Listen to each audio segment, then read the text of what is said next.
Versículo número 1. Después de estas cosas, ¿cuáles cosas? Bueno, las cosas que se habían sucedido anterioridad. Las cosas que habían sucedido con anterioridad habían sido la cuestión de la mujer samaritana y la sanidad del hijo de esta persona noble. Entonces, de un oficial del rey. Entonces, después de que estas cosas sucedieron, ¿cuánto tiempo después? No lo sabemos a ciencia cierta. Y también dice, había una fiesta de los judíos. Tampoco se ha podido determinar a ciencia cierta cuál fiesta había. Ahora, ¿es importante que nosotros veamos estas cosas? La respuesta es no. No es importante que nosotros, solamente y sencillamente, hay cosas en las Escrituras que ni tú ni yo nunca, jamás podremos entender. Eso es una verdad. Hay cosas en las Escrituras que jamás, nunca nosotros podremos saber cuál fue el final de ellas. ¿Nos muestra esto que la Escritura es imperfecta? Claro que no.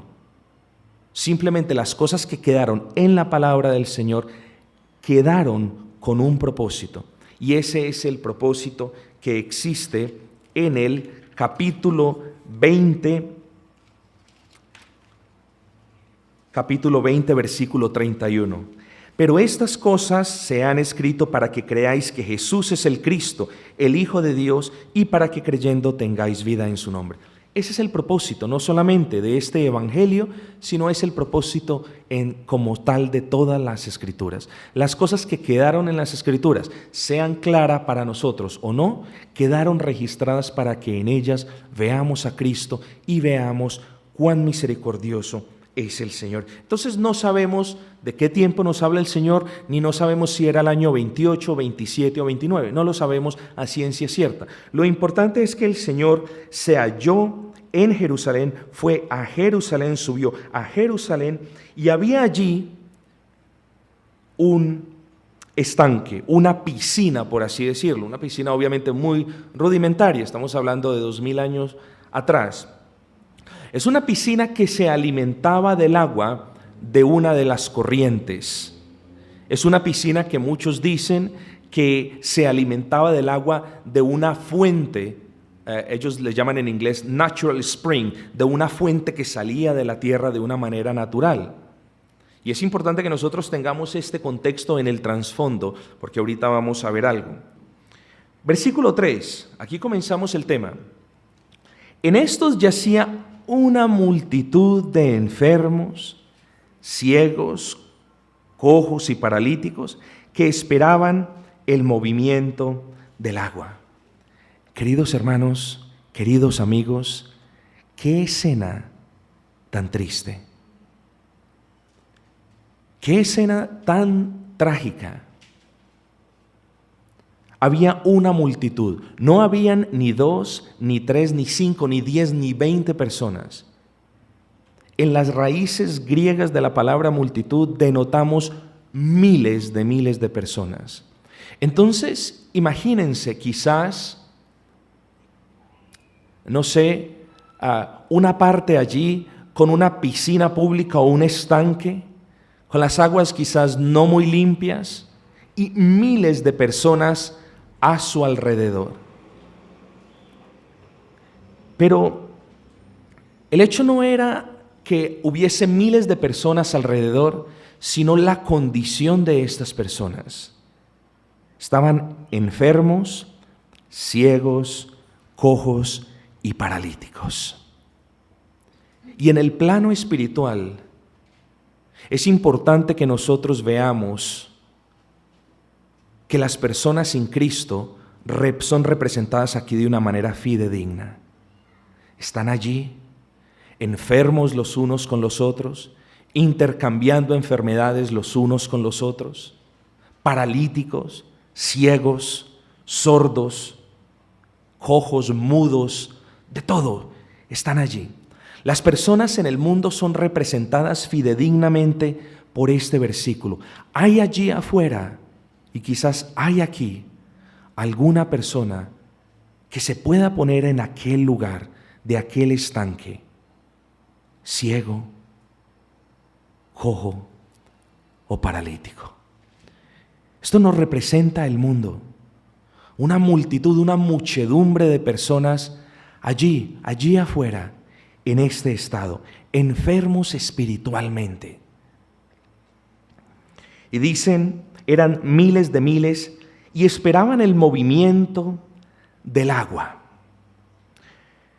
Esperaban allí en total desamparo. Quizás sus familiares no estaban al lado de ellos. Quizás la mayoría de estas personas eran personas totalmente pobres, desahuciadas ya. Quizás ese era el único lugar donde podían estar, porque eran rechazados. Quizás este pórtico allí, esta piscina pública, este estanque lleno de enfermos, quizás oliendo feo, es el lugar donde quizás tú te encuentres el día de hoy. Ciego porque no puedes ver a Cristo. Ciego porque no puedes ver tu pecado. Sordo porque oyes la palabra pero no está penetrando en tu corazón. Paralítico porque ni siquiera puedes andar el camino del Señor. Paralítico porque ni siquiera puedes moverte hacia el Señor. Cojo y paralítico porque ni siquiera tú puedes hacer algo por ti mismo. Esta es una figura, este es un cuadro de una persona o de muchas personas que no tienen a Cristo. Están enfermos espiritualmente, no oyen, no ven, no pueden caminar. ¿Eres tú uno de estos hombres o de estas mujeres que es representado aquí en este cuadro tan escabroso? Impotentes estaban ellos de hacer algo por ellos mismos. No podían hacer algo por ellos mismos. De hecho, ¿cuál era la esperanza de estas personas gravemente enfermas, tullidas, si en el original griego nos habla de secos? Personas secas, totalmente con sus miembros consumidos en el mero hueso. Parapléjicas, cuadraplégicas, todo tipo de personas podemos inferir que estaban allí. ¿Qué estaban esperando? ¿Estaban buscando del Señor? ¿Alguien les estaba predicando?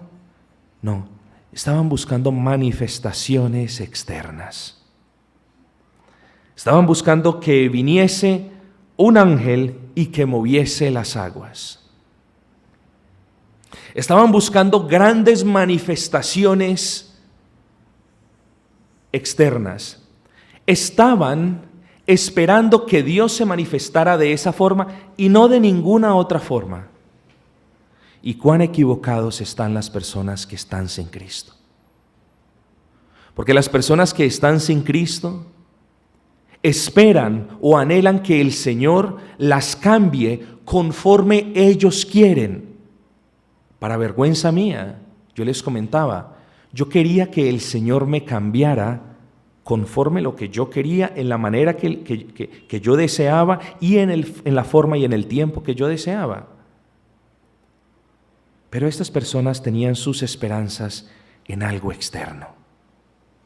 Estas personas creían que iba a suceder algo y que ellas iban a ser salvas por eso, a ser sanas por eso.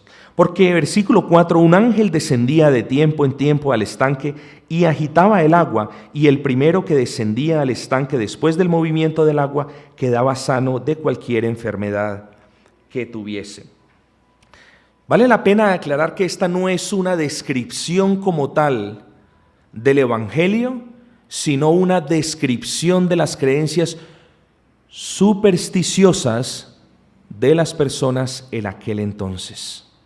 Muy importante que nosotros hagamos esa diferencia. ¿Cómo estamos nosotros seguros entonces de que esto era la descripción de una superstición como tal?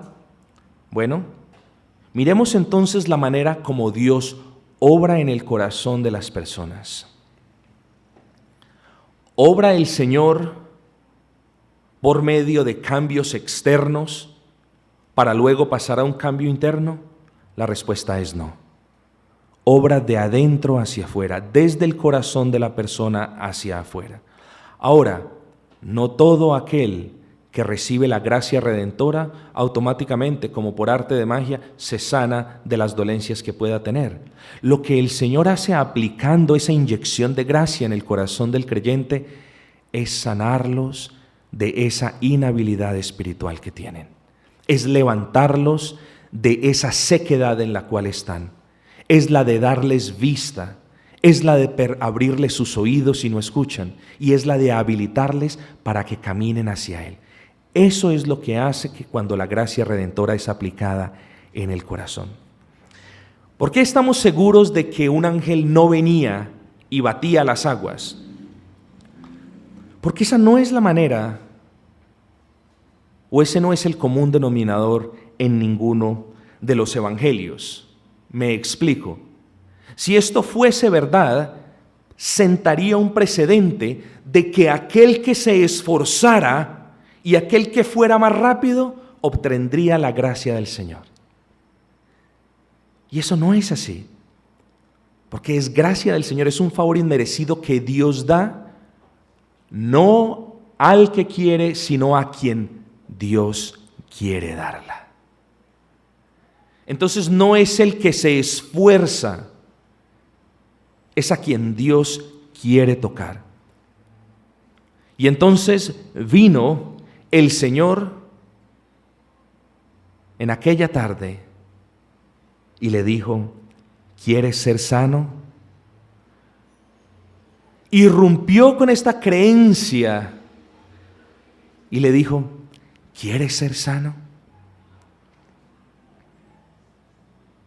No es una cuestión de que el que primero llegue es sano, como ellos creían. ¿Por qué?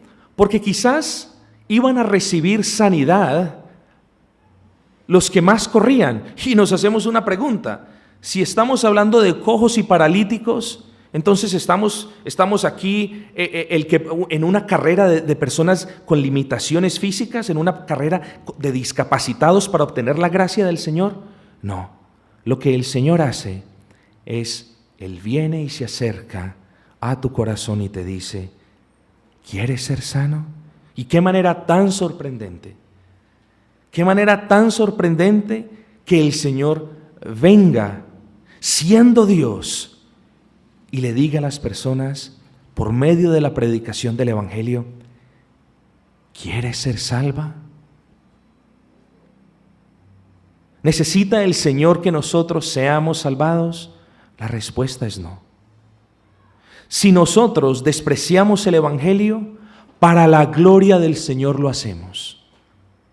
Y si nosotros por la misericordia del Señor venimos a Cristo, para la gloria suya lo hacemos. Entonces, tanto en nuestra condenación como en nuestra justificación, todo, estemos conscientes de ellos o no, lo hacemos para la gloria del Señor. El Señor nos dice: ¿quieres ser salvo? Aquí se muestra la misericordia del Señor. Esta es la gracia del Señor. Este es el Evangelio del Señor. Estas son las buenas nuevas del Señor, que mereciéndonos el infierno, que mereciéndonos una vida de sufrimiento, que mereciéndonos más de 38 años en enfermedad espiritual, en muerte espiritual, el Señor venga y nos diga: ¿quieres ser salvo? Qué gran muestra de cómo el Señor Jesucristo obra en la vida de las personas que no le conocen. Qué gran muestra y qué gran lección para nosotros que el Señor irrumpa en esta creencia supersticiosa y diga: no es así, es de esta manera. Yo te hago una pregunta: ¿quieres ser tú salvo? ¿O estás allí como los paralíticos, como los ciegos, como los cojos, esperando que algo sobrenatural acontezca? Amigos, y qué tristeza nos debe dar cuando en el llamado cristianismo de hoy en día, no solamente en esta ciudad, sino en Colombia y alrededor del mundo, la salvación venga a quien primero corra al frente del altar. ¿No es muy triste eso? ¿No es muy triste que ahora la salvación se esté otorgando por un mero hecho físico, ni la iglesia salva. La iglesia, por la gracia del Señor, puede mostrar el camino de la salvación, pero ni la iglesia salva, ni la religión salva, ni los ritos salva, ni venir, dar las ofrendas salva, ni ninguna otra cosa salva. Solo Cristo puede salvar. Y por eso el Señor se acerca y dice: ¿quieres ser salvo? Tengan cuidado de estas sectas y estas iglesias que dicen solamente aquí hay salvación. Y de hecho, queridos amigos, creo que todos, si no la mayoría, hemos venido de iglesias, entre comillas, llamadas muy cristianas, muy conocidas en esta ciudad, donde cuando salimos con maldición. ¿No les ha pasado eso? Van a salir con maldición. Lo que ellos les están diciendo es: fuera de aquí no hay salvación. Fuera de la bendición que hay en estas cuatro paredes, todo es maldición. Eso es una secta, por muy cristianos que se llamen. El Señor viene de manera tierna y te dice: ¿quieres ser salvo? ¿No es muy maravilloso ver la misericordia del Señor reflejada en estas palabras de dulzura del Señor? Esperaban de la misma manera como el mundo espera cosas materiales. Esperaban, quizás las personas del mundo esperan hoy las riquezas. ¿Las riquezas? ¿Las cosas materiales? ¿Las cosas que nos hagan sentir mejor? ¿Las cosas que nos hagan sentir bien? ¿Las cosas que nos hagan sentir confortables? Estos paralíticos y estos cojos y estas personas enfermas estaban esperando algo material. Aprendamos nosotros, en contraste, que el mayor anhelo que tú puedas tener es ser sano en tu alma. No esperar las cosas materiales. Y una vez más, despierten de las iglesias llamadas cristianas y de las sectas que están promoviendo todo tipo de cuestiones materiales. Estamos en una guerra espiritual, estamos en un campo espiritual. Me sorprendo cómo muchas iglesias promueven por medio de la profecía cosas totalmente materiales. Usted va a tener una casa, usted va a tener un carro, usted va a tener un esposo, usted va a tener una esposa, usted va a tener un negocio, usted va a tener esta bendición, usted va a tener tal cosa. Cuando la profecía fue dada para que nosotros volviésemos el corazón a Cristo en total arrepentimiento, cuando la profecía fue dada por nuestro Señor, para que el pueblo volviese de esa gran apostasía, de esa gran ofensa con la cual mantenían ofendiendo de constante al Señor, y vinieran a un arrepentimiento. La profecía fue esta: arrepiéntanse o perecerán. Es la misma profecía que yo les estoy dando. No la profecía de van a tener un carro, van a tener una casa. ¿Por qué el mundo busca cosas que los va a alejar del Señor? ¿Por qué el mundo desea cosas que lo van a alejar de Cristo? Que por la gracia del Señor tú puedas hoy desear las cosas que te van a llevar a Cristo. Y si una de ellas es este evangelio que te dice: arrepiéntete, si no pereceréis, presta atención. Atesora estas palabras que te están retumbando ahora quizás en tu conciencia, y arrepiéntete de los pecados y recibe esa mano del Señor que te está diciendo: levántate, toma tu lecho y anda. Ese es el evangelio, queridos amigos. El evangelio no es prosperidad material, no lo puede ser, nunca lo ha sido a través de 2000 años de historia de la iglesia cristiana, nunca lo ha sido. ¿Por qué entonces en los últimos 60 años se levanta este movimiento y hacen del evangelio un negocio que va a permitir que las personas continúen ciegas, sordas, enfermas, secas y paralíticas? ¿No es muy triste que las iglesias estén abarrotadas de personas ciegas, cojas y paralíticas que estén deseando cosas materiales? ¿Que estén esperando de los cielos que vengan ángeles a sanarlos? No, ese no es el método establecido en las Escrituras. ¿Por qué el Señor nos va a abarrotar de cosas que no van a ser de provecho para nuestra alma? Nunca ese fue el evangelio de Cristo. Y amigos, nunca lo será. Por lo que yo te digo hoy, ven a Cristo. Arrepiéntete y ven al Señor que te está diciendo aquí en la palabra, ¿quieres ser salvo? Viene el versículo 7. Vemos qué gran excusa, pero es una excusa porque que era necesaria también que él la reconociera. Señor, le respondió el enfermo, un momentico, ante tal muestra de amor, después de 38 años de estar postrado en la miseria, después de sufrir 38 años abandonado, sin amigos, sin paz, sin gozo, en la total miseria, y eso denota la condición de una persona que no es creyente, después de tanto tiempo, lo más natural es que la persona hubiese respondido, sí, maestro, quiero ser salvo. Pero en este mundo perverso, aun cuando se presente el evangelio, las personas objetan con todo tipo de excusas. Quizás si un ángel hubiese descendido del cielo de manera física y hubiese agitado las aguas, sí quiero ser salvo. Pero vino el Señor y le preguntó, ¿quieres ser sano? Y la persona empezó con todo tipo de respuestas y excusas. ¿Cuál es tu excusa, amigo? ¿Por qué tú no quieres ser salvo? ¿Cuál es tu excusa? Y hay muchas excusas que el mundo argumenta en el día de hoy. El mundo argumenta que si vienen a Cristo se van a quedar sin amigos. ¿Perdón? Sin amigos estarás tú por el resto de la eternidad si tú no vienes a Cristo. O tú cambias 3 o 4 amigos que tú ames por una infinidad de santos por el resto de la eternidad. Es un buen balance por hacer, hermanos. Las personas pueden argumentar como excusa, voy a tener que dejar muchas cosas que a mí me gustan. ¿Cuál es la respuesta bíblica hacia eso? Nunca ningún predicador, escúchenme bien, nunca ningún predicador que predique el evangelio de Cristo les diga a las personas, ustedes tienen que dejar todo antes de venir a la iglesia y antes de venir a Cristo. Ese es un predicador no bíblico.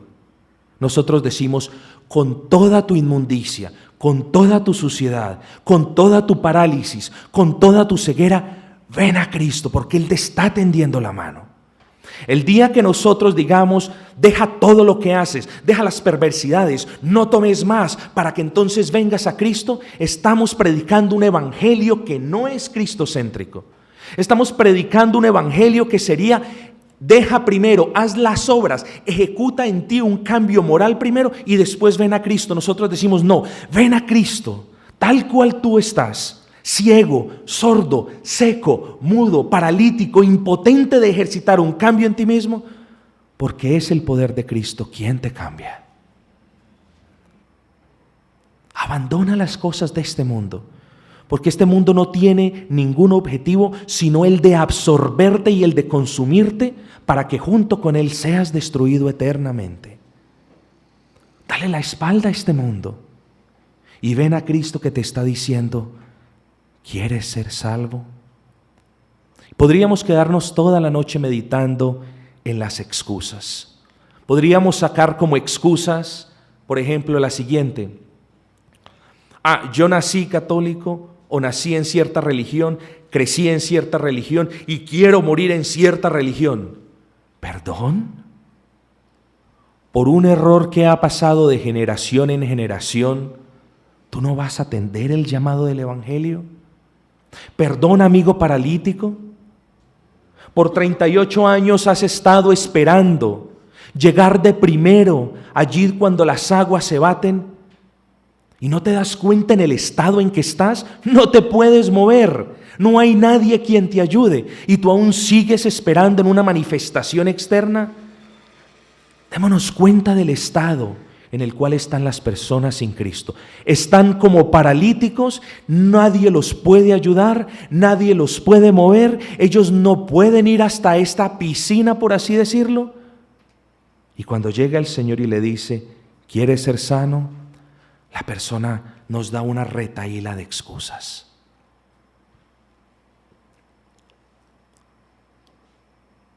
Pero hay algo que el paralítico dijo con toda verdad, con todo su corazón. De la misma manera que la mujer samaritana había dicho, no tengo marido, y el Señor le respondió, esto has dicho con verdad. De la misma manera aquí el paralítico en el versículo 7, este hombre pobre, este hombre que no tenía familia, este hombre que no tenía pertenencias, sino un mero lecho viejo quizás, este hombre responde con certeza, de manera correcta, el versículo 7. Este hombre reconoció aquí lo que quizás tú debes reconocer si no has venido a Cristo. Este hombre reconoció su condición. Dijo, por 38 años he estado postrado. ¿Cuántos son los años que tú tienes si tú no has venido al Señor? 35, 40, 45, 32, 50. Ese no es el punto. El punto es que si tú no has venido a Cristo, llevas toda una vida como el paralítico, allí, totalmente dependiendo de la miseria y esperando algo que no va a venir. Llevas toda tu vida allí. Y esto nos muestra cómo nosotros debemos venir a Cristo. Cómo tú debes ir a Cristo. Debes venir como el paralítico. Señor, no puedo, no encuentro ayuda de nadie. De hecho, nadie me puede ayudar. Señor, soy impotente de ir por mí mismo a este lugar. Cuando nosotros venimos al Señor, debemos confesar esas verdades. Debemos decir, Señor, no hay nadie quien me pueda ayudar, solamente tú, Señor. Señor, no hay nadie, absolutamente nadie, ni yo mismo me puedo ayudar a mí mismo. Estoy totalmente dependiendo de ti. Y así nosotros debemos ir a Cristo. Señor, dependo enteramente en ti. Señor, confío enteramente en ti. Esa es la manera como una persona debe ir al Señor. ¿Cómo más debe ir una persona al Señor allí cuando nosotros decimos cada semana cómo debe ir una persona a la cruz de Cristo? Desde donde se encuentre. No era necesario que el paralítico caminara hasta la piscina. Donde te encuentres. Por muy lejos que tu pecado te tenga alejado del Señor, allí donde te encuentres, clama al Señor y dile, Señor, quiero ser salvo. Señor, yo confío en ti. Por muy lejos donde estés, desde allí clama. Quizás esta noche, que esa sea tu oración esta noche en casa. Señor, sálvame, porque ciertamente soy como el paralítico, estoy alejado de ti y no hay nadie quien me ayude. De hecho, nadie me puede ayudar y yo no tengo el poder para cambiarme moralmente. Versículo 8, levántate, toma tu lecho y anda. Y al instante, y eso lo hemos visto en muchas predicaciones, la conversión es algo instantáneo. Si bien el proceso de búsqueda es un proceso como tal, si bien, escúchenme bien, queridos amigos, si bien cuando el Señor infunde la gracia en nuestros corazones, cuando el Señor reanima nuestras almas muertas en delitos y pecados, cuando el Señor regenera nuestros corazones, entonces nosotros ya tenemos esa capacidad de comenzar a buscarle. Pero no te equivoques, porque si estás en proceso de búsqueda, aún no eres salvo. Una persona es salva cuando ha sido enteramente justificada por nuestro Señor. Pero si estás buscando del Señor, aún estás en grave peligro. Y eso yo te lo tengo que decir. Porque tú no tienes, y ese es el gran misterio, y por eso el Señor nos deja esos grandes misterios cuyas respuestas solamente residen en su eterno conocimiento. Porque tú no sabes si tú vas a morir, si es que estás buscando del Señor, si es que estás buscando la certeza de la salvación, porque quizás no tienes certeza de que seas salva, tú no sabes si vas a morir mañana. Y es por eso imperativo que hoy mismo le digas al Señor: quiero ser salvo, Señor. Llévame a ti, Señor. Porque los que van al reino de los cielos no son los que están buscando a Cristo, son los que han sido justificados por Cristo. Porque es mejor, digámoslo así, es mejor que yo me postre delante de Cristo a rogarle salvación si no tengo la certeza de la salvación. Es mejor que yo me postre una y otra vez a rogarle al Señor que me salve, arrepintiéndome de mis pecados. Es mejor que yo lo haga todos los días de mi vida hasta el fin, que creer que soy salvo no siéndolo. Por tanto, es mejor que nuestras rodillas se doblen como aquel paralítico y que reconozca: Señor, estoy inhabilitado para cambiarme. Sálvame, Señor. Y el Señor en su debido momento nos va a dar una medida de la certeza de la salvación. Pero si tú no tienes la certeza, yo te recomiendo de que tú te postres delante del Señor y le ruegues al Señor y tengas esta misma actitud. Y hazte como aquel paralítico, impotente para buscar ayuda, sin amigos, con un futuro tenebroso delante de sí. No hay nada de qué avergonzarse cuando tú vienes a Cristo, porque de hecho todos los que hemos venido al Señor hemos sido paralíticos, sordos, cojos, ciegos y mudos. Ven al Señor.